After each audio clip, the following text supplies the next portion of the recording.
आप स्वर्ग में भी बहुत जन रहोगे और फिर आगे सतयुग त्रेता द्वापर में भी आपके मनुष्य जन्म बनते रहेंगे और फिर कलयुग में फिर आ जाओगे, ऐसे भी आपके साथ बन जाएगा। लेकिन फिर गई बात, कहानी तो बिगड़ गई सारी, जिसके लिए ये मेहनत परिश्रम किया था। तो ऐसे हजरत मोहम्मद जी ने कि पिछली प्यारी आत्मा थी परमेश्वर की, जैसे कभी सतभक्ति की हुई थी इन्होंने, इस कारण से भी वो विशेष लगाव उस परमेश्वर का होता है। तो कहते हैं जब हम मोहम्मद याद किया रे, हम शब्द स्वरूपी बेग यानी बिल्कुल शीघ्र पहुंच गया रे, और मुई गऊ हम तत्काल जिवाई, मरी हुई मृत गऊ को हमने तुरंत जीवित कर दिया जब मोहम्मद का निश्चय आई। अब फिर क्या कहा कि तुम कबीर अल्लाह दरवेशा, ए कबीर आप तो वास्तव में दरवेश कहो माने संत कहो, अर्चे अल्लाह आप ही हो। और मोहम्मद का मोमिन यानी मुसलमान मोहम्मद का फिर गया अंदेशा, फिर उसका संशय निवारण हुआ। उसके बाद कबीर साहब नहीं मिले, उसको पता लग गया था कि ये अब दुख आई तो मुझे याद कर लिया, और पहले मैंने कितनी विनय करी थी तो सतभक्ति संदेश दे दे, फिर भी नहीं माना था। और फिर उस समय भी परमात्मा ने कहा था कि अब भी मान कर तू ये संदेश पहुंचा दे उस परम पिता का।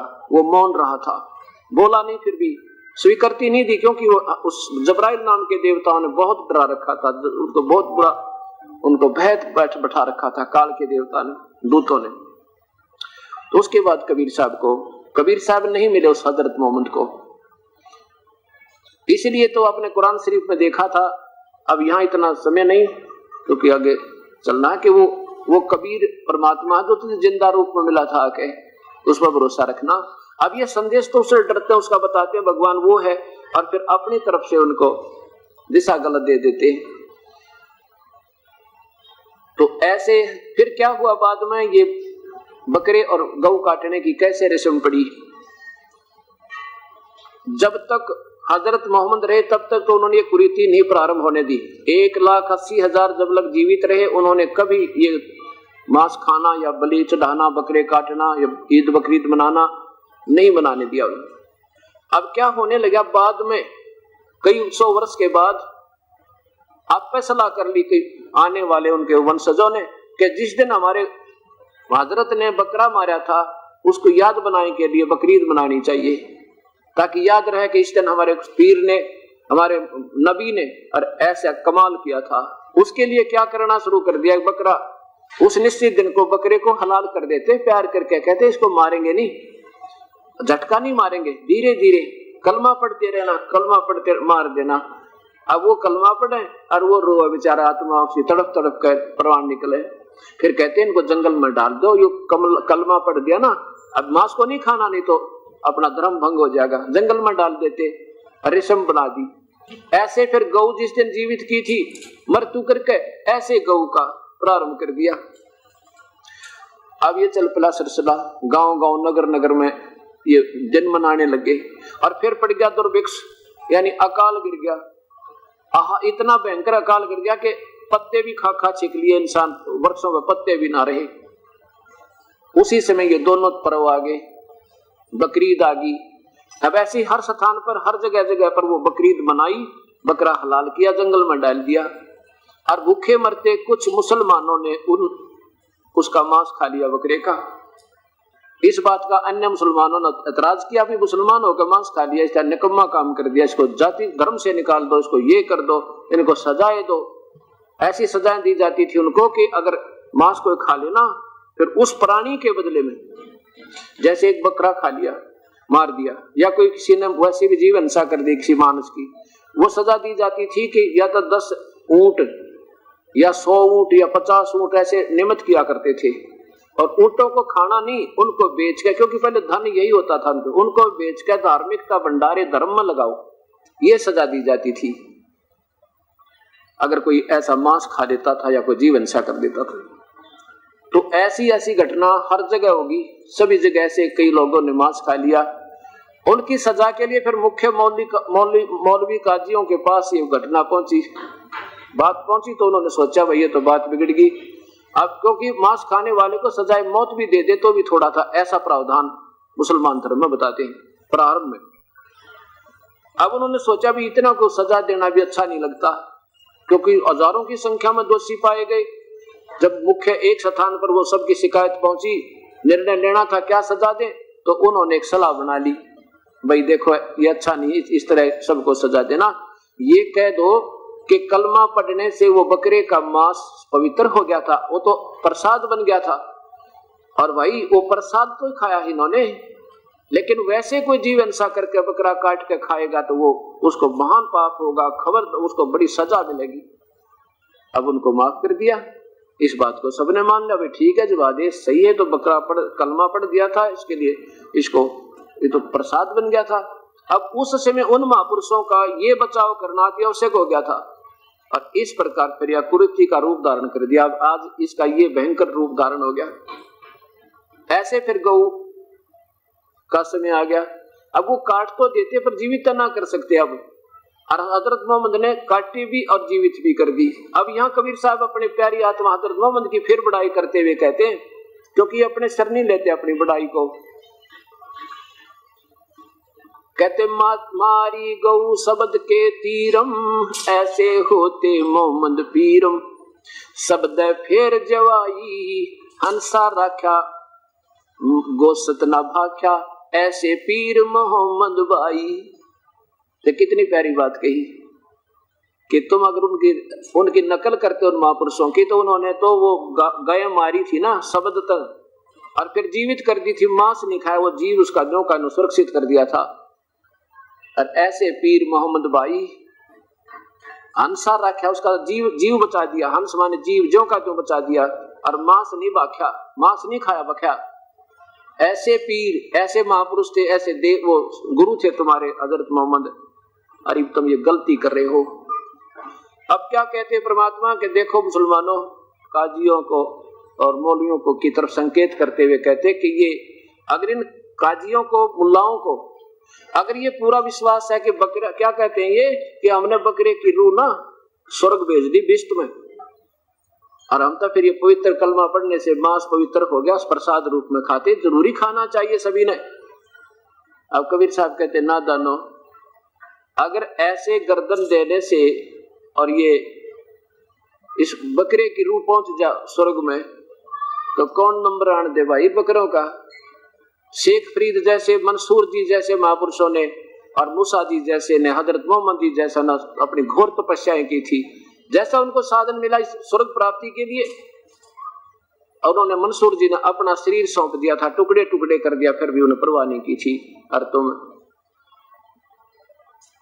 बकरे को स्वर्ग भेज रहे हो और आप पीछे रह गए। अगर तुमने पूरा विश्वास होता ना, पूरे परिवार पर कलमा पढ़ देते और स्वर्ग में पहुंच जाते, कौन रहे से गंदे लोक में, कितने कष्ट इसमें। तो कहते हैं जय या रू, एक मुल्ला मस्जिद में कूके, एक पुकारे बोका। अब हजरत मोहम्मद ने तो वही प्रार्थना की थी जब गाय नहीं जीवित हुई, अल्लाहू अकबर।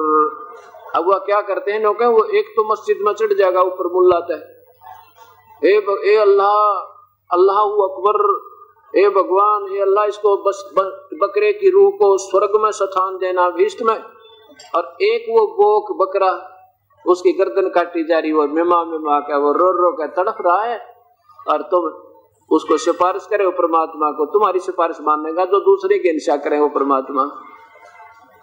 तो कहते हैं एक मुल्ला मस्जिद में कूके, एक पुकारे बोका, और इनमें कौन स्वर्ग में जागा। मुझे लग गया धोखा, ना तो मुल्ला स्वर्ग में जावे और न बकरे को तो जाना कहा, बेचारे उसकी गर्दन काटी जा रही।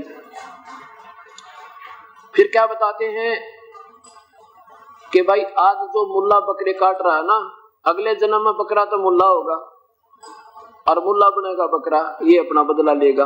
ये बदला नहीं उठला तुम्हारा, चाहे कितने सर पटक लो, ऐसे जुल्म करते रहोगे तो। परमात्मा कबीर साहब बताया करते थे। फिर कहते हैं कि जय या रूत बिष्ट पठाई, अगर तेरे पर पूरा विश्वास है कि तूने इस बकरे की आत्मा को स्वर्ग भेज दिया, तो कर तदबीर कबीला भाई। जब जाने तो अपने परिवार ने पढ़ दे कलमा एक वे, कर तदबीर कबीला भाई। अब इन बातों से मुसलमान तो नहीं नाराज हुए, मुसलमानों के गुरु नाराज हो गए, जिनकी रोजी रोटी और सच्चाई सामने आवे थी। वो कहने लगे ये तो बड़ा नीच है, फलाना है, ये ऐसे करता है, वैसे करता है। एक दिन क्या हुआ, सिकंदर लोदी दिल्ली का बादशाह, और कहाँ पहुंच गया? काशी में, बनारस पहुंच गया। तो और बनारस में, काशी में हिंदू राजा वीर देव सिंह बघेल का शासन था, और उसमें मुसलमान उनसे शिकायत नहीं कर, और उधर से वीर सिंह देव बघेल कबीर साहब के शिष्य हो चुके थे। तो मुसलमान लोग इसलिए चुप रहते थे कि अगर वीर देव सिंह को इसकी शिकायत करेंगे तो ये हमारी नहीं सुनेगा, क्योंकि इनका शिष्य है। और जिस दिन वो दिल्ली के बादशाह सम्राट वो सिकंदर लोधी वहां पहुंचे तो उनको सुअवसर मिल गया। उन्होंने जाकर शिकायत की, कहने लगे जी एक काशी में जुलाहा है, वो ना हिंदू ना मुसलमान, वो काफिर है और हमारे मजहब की तौहीन बहुत करे। भगवान राजन, हमारा कोई जीवन नहीं छोड़ रखा उसने, हमारी कहीं सुनाई नहीं हो रही है। और वो कहता मैं खुद अल्लाह हूं, मैं खुद भगवान हूं, मैं वही अल्लाह अकबर हूं जिसकी तुम रोज पुकार करते हो। और मुसलमान धर्म इतना आरूढ़ है, अब तो नरम हो गए थोड़े से, कि कोई यूं कह देना कि भगवान आकार में, उसको कहते हैं बेशक सजाए मौत दे दो, वो झूठ बोल रहा, वो पाखंडी है, भगवान आकार में नहीं है। और कुरान शरीफ बताओ आकार में, उसका नाम कबीर। तो इससे क्या है, इन मुसलमानों का दोष नहीं, मुसलमानों के गुरु पीर जो लास्ट में पवित्र आत्माओं के बाद जो वे पेट भर हो गए, इन्होंने ना शास्त्रों का ज्ञान, ऐसे हिंदुओं के जो अपने पाठ्यक्रम की पुस्तकों उठाकर देखा नहीं उन्होंने लिखा क्या है, ऐसे अब सिखों के अब उस पवित्र गुरु ग्रंथ साहब में क्या संकेत आदेश उस पवित्र आत्माओं का, वो नहीं पढ़ पा रहे अपनी दंत कथाओं तक, फिर इनको मांस खाने पर आरूढ़ कर दिया। एक छोटी सी पुस्तक है मेरे पास सिख धर्म की, उसमें क्या लिखा है कि जैसे ना बकरा तो खाओ लेकिन ऐसे मत, ऐसे हलाल मत करो जैसे मुसलमान करते, झटका करके खा लो, कोई पाप नहीं। या भी वो अब पवित्र गुरु ग्रंथ साहब में कहीं है ऐसा वर्णन? नहीं है। तो अब ऐसी दंत कथाओं की कहानियां बन गई, बात बिगड़ी। सिकंदर लोधी बड़ा जो ना इस बात से क्षुब्ध हुआ और एक आध दिन कह दिया जी हमारी कोई सुनवाई ना करता, ये यहाँ का राजा हिंदू है और ये इनका शिष्य है। सिकंदर बोला भी लाओ, बुला के उसको पकड़ के लाओ, उसको कौन ऐसा कमबख्त। अब गए 10 सिपाही गए एक व्यक्ति को, एक आदमी को पकड़ने के लिए। जब कबीर साहब को लेकर आगे और खड़ा कर दिया, हजारों की संख्या में दर्शक भी और वो काजीर मुल्ला सारे इकट्ठे हो गए। तो एक गऊ मंगा रखी थी कि ये अपने आप को खुदा कहता है ना, कबीर अल्लाह कहता है, तो आज परीक्षा लेंगे इसकी। और ये क्योंकि पहले भगवान से डरा बहुत करते थे हिंदुओं से मुसलमान, अब तो सबका भय निकल गया, क्योंकि नास्तिकता की तरफ चल पड़े हम। जब तक ये सतभक्ति फिर नहीं मिलेगी तब तक हमें फिर डर भगवान का हो नहीं। उसमें डरा बहुत करते, बेशक राजा था, उसने सोचा कहीं कोई वही ऐसा व्यक्ति है जब ऐसा कह रहा है तो कोई बात हो सके इसमें, तो पहले परीक्षा लेता हूं। एक गाय मंगवा ली जो गर्भवती थी, गब्बन गाय मंगा के खड़ी करवा ली वहां पे। और कबीर साहब को जब लाके खड़ा किया तो राजा सिकंदर लोधी बैठे और साथ में मंत्रीगण, हजारों की संख्या में दर्शक और राज दरबार के सामने। कबीर साहब से कहा उसने, सिकंदर लोधी ने, कि बोल कबीर तू कौन है? अब कैसे बैठा मौन, अब क्यों चुपचाप बैठ गया तू? आके बैठा दिया नीचे कबीर साहब को। अब बोलता क्यों नहीं? तू अपने आप को अल्लाह कहने वाले, तू खुदा बात कहता अपने आप को। कबीर साहब खड़े हो गए, खड़े होकर कहने लगे हम ही अलग अल्लाह हैं, कुतुब गोश और पीर और गरीब दास खालिक दनी, मेरा नाम कबीर, मैं वही अकबर हूं जिसको तुम रोज याद करते हो, मैं वही कबीर हूं। हम ही अलग अल्लाह हैं, अलग माने जिसको तुम बेचून कहते हो, जो दिखाई ना देता, निराकार, वो अल्लाह मैं हूं। और कुतुब गोश और पीर, वास्तव में कुतुब भी मैं हूं, गोश भी मैं हूं और पीर भी मैं हूं। अर्थात वास्तव में जो वास्तविकता भक्ति दूंगा गुरु रूप में मैं ही हूं, और जो राहत दूंगा वो मैं ही हूं, यानी भगवान भी मैं हूं और वास्तव में गुरु भी मैं ही हूं। जैसे रामानंद जी ने कहा था, तुम साहेब तुम संत हो, तुम सतगुरु तुम हंस, गरीब दास तेरे रूप बिना और न दो जान से। तू ही भगवान, तू ही दास, तू ही देव, तू ही जगत गुरु, तू ही तत्वदर्शी, सब कुछ तू ही है परमात्मा, और आप ही अपना सब रोल करके हमारे उद्धार कर रहे हो। जब ये कहा कि हम ही अलग अल्लाह हैं, कुतुब गोश और पीर, गरीब दास खालिक दनी, खालिक माने सारी सृष्टि का मालिक, खलक होती है प्रजा सारी सृष्टि, और मैं उसका खालिक माने मालिक। मैं सबका धनी हूं और मेरा नाम कबीर, मैं कुल मालिक हूं, जगत गुरु। इस बात से सिकंदर लोधी क्योंकि राजा था एकदम क्रुद्ध हुआ, कहने लगा भी अगर तू अल्लाह है ना तो तेरी परीक्षा लेते हैं नहीं, अगर ये गाय कटवाता हूं इसके टुकड़े करवाऊंगा, क्योंकि हमारे हजरत मोहम्मद ने जो नबी था वो प्रभु का कृपा पात्र था, उन्होंने गाय को जीवित कर दिया था मृत्यु मार के, अगर तू गाय जीवित कर देगा तब तुझे अल्लाह मानेंगे, नहीं तो तेरी गर्दन को अभी सभा में कलम कर दूंगा। अब क्या किया, आदेश दे दिया सिकंदर लोधी ने कि इसको विस्मल कर दो, इस गाय को विस्मल कर दिया। धार्मिक लोग पहले भी थे, उन्होंने कलमा पढ़ा पहले और फिर उसको गाय को ऐसे काट दिया, 2 टुकड़े कर दिए, बीचों बीच माँ और बेटा के 2 टुकड़े हो गए। अब कहने लगा इसको जीवित कर दे, इस गाय को जब जानू तुझे तो खुदा अल्लाह है। कबीर साहब खड़े हुए, एक थपकी उसकी माँ के शरीर, गाय के शरीर का लगा दी, एक लगा दी बच्चा के, वो दोनों जीवित हो गए। ऐसे दोनों जीवित होकर खड़े हो गए, निशान भी नहीं था जैसे कटे हो कभी, और बच्चे को लगा कर माँ के गाय के नीचे और दूध की बाल्टी ठोक दी। बोलो सतगुरुदेव की जय, कबीर साहेब की जय। और फिर जब ये देखा करिश्मा, सबके पैरों तले की मिट्टी निकल गई। सिकंदर लोधी खड़ा खड़ा मुख की तरफ देखा, ये के कहानी बन गई। तब उस परमेश्वर ने कहा था, गौ अपनी अम्मा है, इस पर छुरी मत बा, गरीबदास की दूध ने सभी आत्म खा। कहने के नादानो, तुम इस गाय का दूध पियो, घी खाओ और इसके बच्चे जो है तुम्हारा हल चलावे, और इसी का फिर तुम एक बार मांस खा के इसका काम बिगाड़ रहे हो। ऐसा जुल्म मत करो तुम। गौ अपनी अम्मा है, माँ क्यों कहते हैं? जिसका दूध पियो वो माँ कब आवे? माँ उसी को कहते हैं जिसका हम आहार ले, दूध पिया उसकी, उसको माता कहते हैं। इसलिए कहते हैं गौ अपनी अम्मा है। सबको, हिंदू और मुसलमानों को मना नहीं करती चाहे कोई दूध पियो, और फिर तुम इतना इसके साथ जुल्म करते हो। आपने एक बार इसका मांस खाकर काम बिगाड़ दिया, या बनमाना 10 वर्ष तक तुम्हें दूध भी दे और घी भी दे, खूब थारा आहार पोषण करे तुम्हारे पेट का, बच्चों का, इस निर्दोष पशु को मार देना कौन से मजहब और शास्त्र में लिखा है? तब कहा था कि नबी मोहम्मद नमस्कार है, राम रसूल कहाया, 1,80,000 को सौगत जिन नहीं कर चलाया।